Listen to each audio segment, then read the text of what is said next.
great. I have not posted a video in a long time, and everybody's dealing with the same thing in the world, and that would be quarantine from this coronavirus thing. So I figured within this time period, it gave me a lot of time to really think about what I was doing with my pedal board, what I was doing, and what route I wanted to go, and switching things up in this new year, and kind of switch, because I haven't really done a video since I think 2018, or coming out of 2018 into 2019, and some things have changed on my board, and new guitars as well, as you can see one of them right here.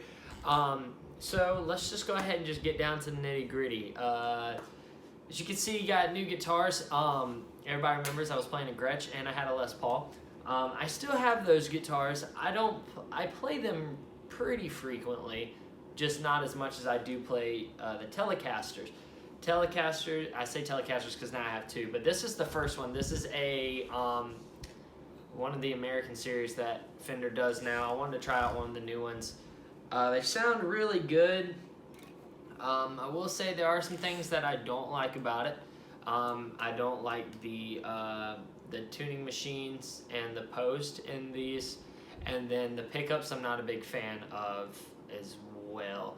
And then I'm going to be changing out the saddles for the single saddles, because for some reason this guitar and with these saddles I can't get it intonated right. And if you know a lot about worship music, we're playing here, we're playing here. It can vary, and you need to make sure your intonation's right. But for some reason, between the G string and the B string, I can't ever get it right. And I know they don't sit on the same saddle, but it's still kind of weird. But with that being said, and I almost dropped that. Nice. But yeah, other than that, the guitar sounds really good, as you just heard. And you just gotta kind of play around with it and make sure you get your tuner right. It's a natural neck, which I really like. It makes it easy to play. So like if we're playing like fast songs or stuff like that, occasionally for our supernatural services, we'll break out the song Deep Cries Out. And I don't technically play the solo the same. I have switched up a little bit and kind of put my own little taste on it and my own little flavor to it. So I wouldn't say I shred, because I'm not a shredder. I'm not that good.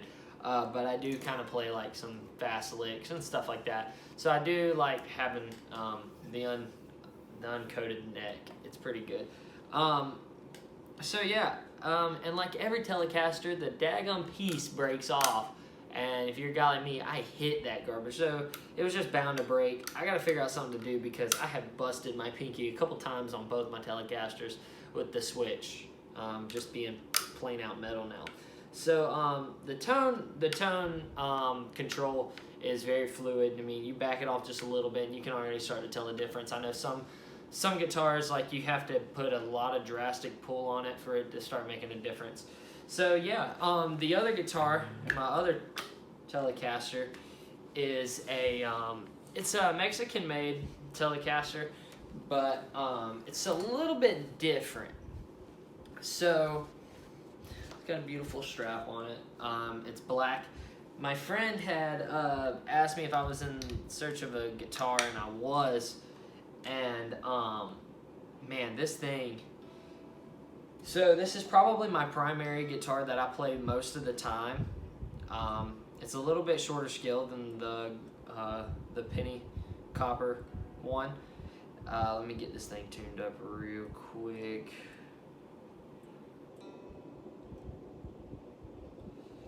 So it's a little bit different on that aspect.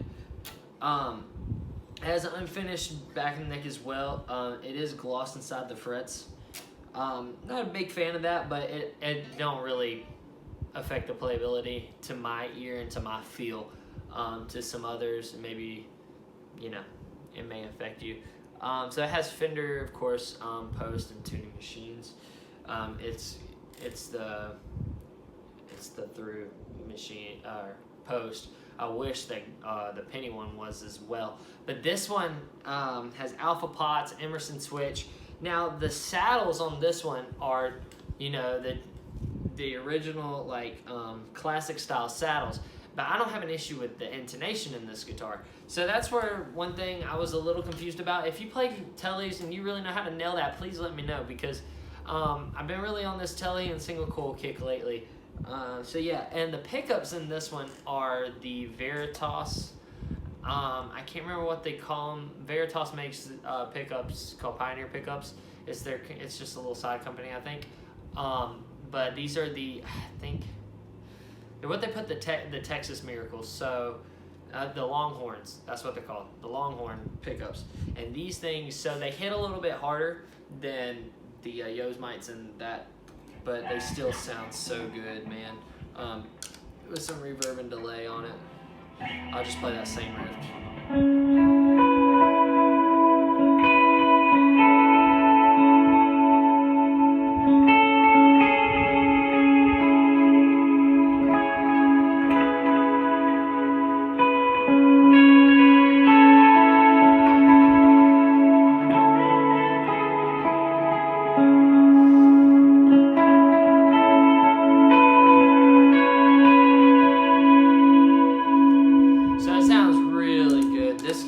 Sounds amazing. So probably gonna do the rest of the video when I talk about the board with this guitar, so just keep that in mind. So yeah, let's dive on into the board and let's see what changes have happened. Alright, so now that we've kind of sat down and kind of getting a full scape of the board, I'll be able to talk to you about my signal chain. So of course, still got the planar wave cable coming out of my guitar. Now compressor, I have switched. After this year, I had actually stopped running compressor from the Pulp and Peel, but now I'm running compressor again. It's the Deep 6 Audio, or Deep 6 compressor by Walrus Audio. Sorry about that. So here's my clean signal. I am going through a Fender Deluxe, not running stereo today for this video, because all my other amps are at the church and can't go there. So here's the dry signal.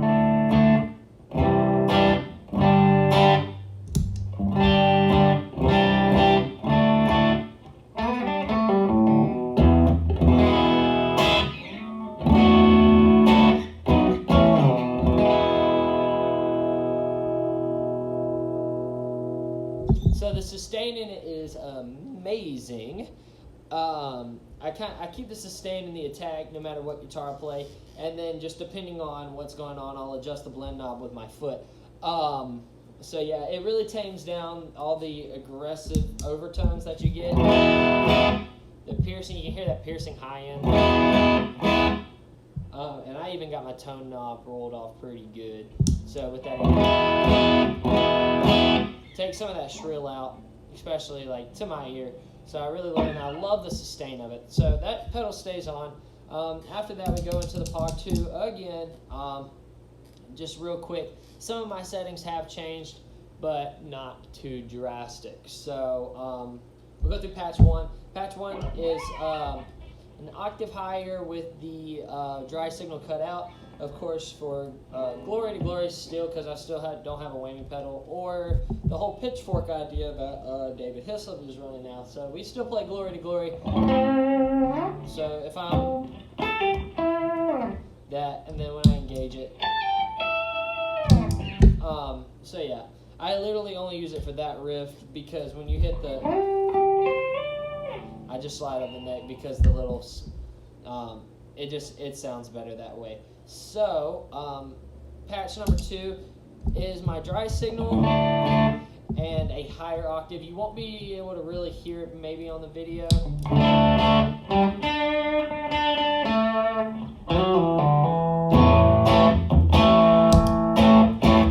I'll use that a lot of times to boost my signal, kind of like a solo boost a little bit, or if there needs to be a bigger line, that's what I'll use that for. Number 3 is is pretty much the same thing, but the low pass filter kind of pulled it out, so it has more of that little, like, that Hillsong-y type thing.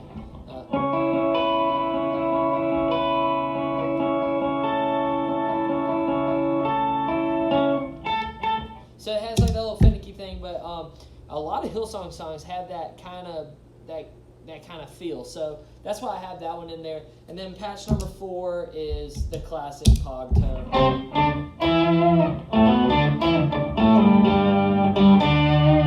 Everything's all the octaves are kind of just layered precisely along with the dry signal.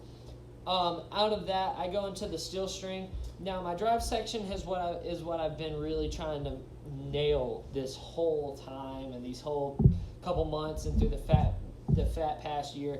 I don't know why I said fat past year. I really don't know what that means, so forgive me. But I hit the steel string. Steel string is amazing. It's good for rhythm chords. It beefens up and adds a little bit of gain. So I love it.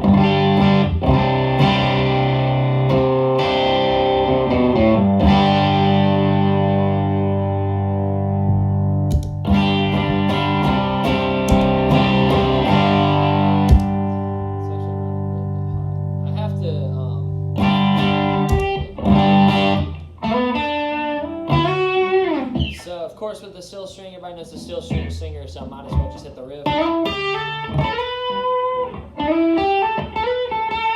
So John Mayer, of course, because he uses the steel string singer amp, and so when I'm trying to hit something that's really good on like rhythm stuff, but I'm not trying to be too out there in the mix, I'll use that pedal right there.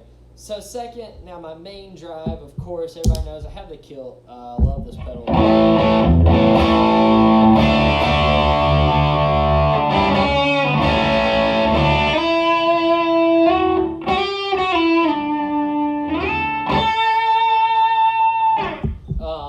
Yeah, so with the sustain from the compressor into that, sometimes I'll get some nice little like harmonic stuff out of it. It sounds so good with some reverb and delay.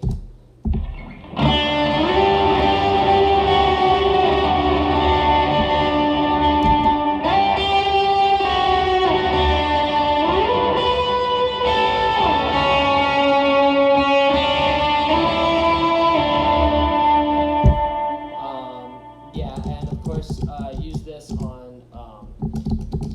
Raise a Hallelujah.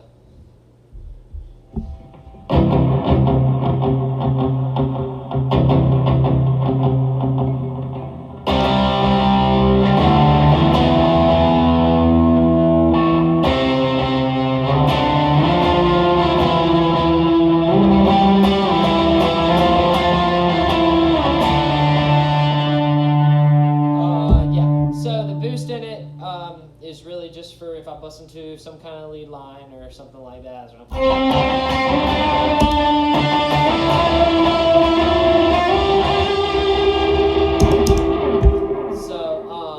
yeah, really aggressive. I love that thing. So the next pedal is my distortion pedal that I'll use and really use it for a lot of Jesus culture stuff, that little Jeffrey Cundy type thing. So like in the song Not Afraid.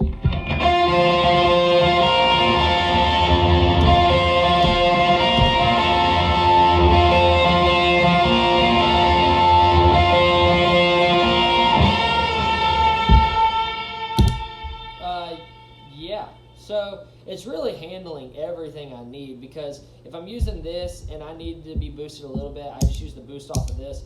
And anytime I'm using this, if I need to boost that signal, I'll just throw in another harmonic from the second patch in the POG, and then of course I can just boost these together. So my drive section is really nailing it right now. So I come out of that and hit this Dunlop Mini volume. You know what a mini volume does. You know what a volume pedal does. I don't have to tell you. Yeah, so the tuner out goes to this. Now, I want to know everybody's personal thoughts on the Boss tuners.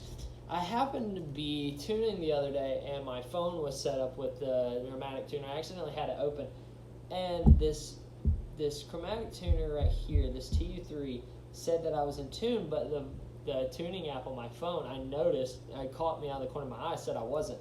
And I've sometimes find myself always tuning.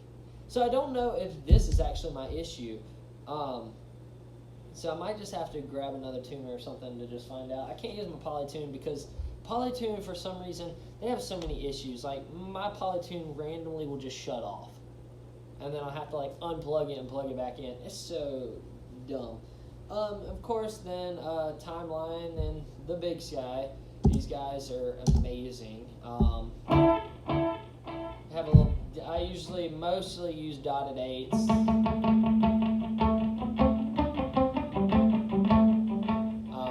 have a quarter note right here. And then if we're playing any kind of like gospel thing, I just need a little bit delay.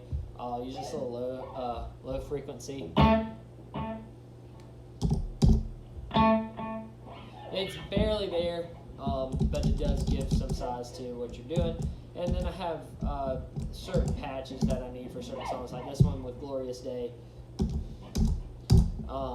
And then so I'll have that same thing banked into the Big Sky. I still have gotten a MIDI controller to this. I need to get it all put on a MIDI controller, that way I'm not tap dancing so much like I tend to do a lot. So